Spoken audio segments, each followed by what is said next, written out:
साथियों, Bihar police exam 2026 में आने वाली वैकेंसी है।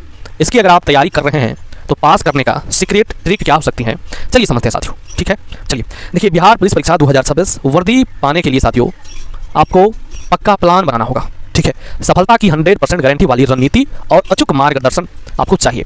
ठीक है, आगे समझते हैं कि मेरा लक्ष्य है साथियों कि हर घर से एक सिपाही बिहार पुलिस में भर्ती होना केवल एक नौकरी नहीं बल्कि आपके परिवार का सम्मान और माँ बाप का सिर ऊंचा करने का सपना है साथियों।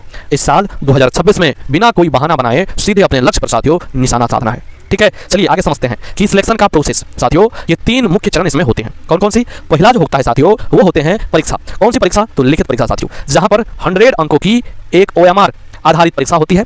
सिर्फ पास होना जरूरी है यहाँ पर, यानी क्वालिफाइंग है साथियों। ठीक है, दूसरा जो होते हैं वो होते हैं शारीरिक दक्षता साथियों, यानी PET साथियों, जिसमें मेरिट लिस्ट इसी के आधार पर बनेगी, जिसमें दौड़, गोला फेंक और ऊंची कूद शामिल है साथियों। और जब आप शारीरिक दक्षता परीक्षा पास कर लेते हैं तो इसके बाद साथियों आपका दस्तावेज सत्यापन होते हैं, सभी जरूरी शैक्षणिक और आरक्षण प्रमाण पत्रों की अंतिम जांच की जाती है और फिर आपका जो है वो सिलेक्शन हो जाते हैं साथियों।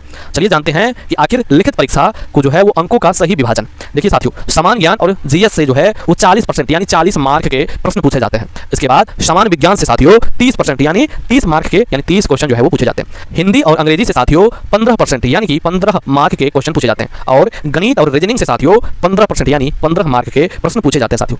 इसके बाद हम समझेंगे कि आखिर लिखित परीक्षा को पास कैसे करें। तो स्मार्ट स्ट्रेटजी सीक्रेट ट्रिक्स जानिए साथियों। आपको लूसेंट यानी लूसेंट का जो जिक्के आता है उसको अपना जो है वो आधार बनाएं। ठीक है, 10वीं स्तर का विज्ञान अच्छे से पढ़ें, नेगेटिव मार्किंग नहीं है तो पूरे 100 सवाल जो है वो हल करके आए साथियों। इसके बाद सिर्फ जो है यहाँ पर 30% न्यूनतम सीमा है, पर आप 75 प्लस आपको जो है वो इतना का टारगेट बना के चलना है। ठीक है, और लाए भी।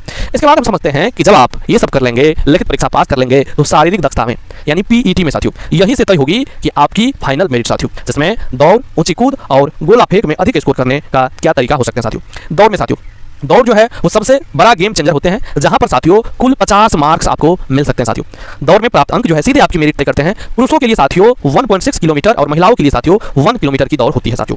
जीतने का गुरु मंत्र है कि जो पुरुष दौड़ 5 मिनट से कम समय में पूरी करेंगे उन्हें पूरे 50 अंक मिलेंगे साथियों। और रोजाना ग्राउंड पर स्टेमिना बनाने की ट्रेनिंग अभी से ही करें और अभी से जब आप दौड़िएगा तो आप 100% वहां पर जो है वो बेहतर कर पाइएगा साथियों। इसके बाद समझते हैं कि आखिर दौड़ का समय बनाम मिलने वाले अंक। अगर आप साथियों 5:40 से 6 मिनट में यानी 5:40 से लेकर 6 मिनट में अगर आप वहां पर मतलब कि पूरा करते हैं तब आपको 20 अंक मिलेंगे, जहां पर केवल आप सिर्फ क्वालिफाई के लायक हैं साथियों। अगर आप 5:20 से 5:40 के बीच में पूरा कर पाते हैं तो वहां पर साथियों आपको 30 अंक मिलेंगे, जो कि सुरक्षित होने के लिए और मेहनत की जरूरत है साथियों। इसके बाद अगर आप 5 से 5:20 मिनट तक में पूरा कर लेते हैं तब आपको जो है 40 अंक मिलेंगे, जो कि बहुत बढ़िया स्कोर मेरिट में नाम पक्का होगा साथियों।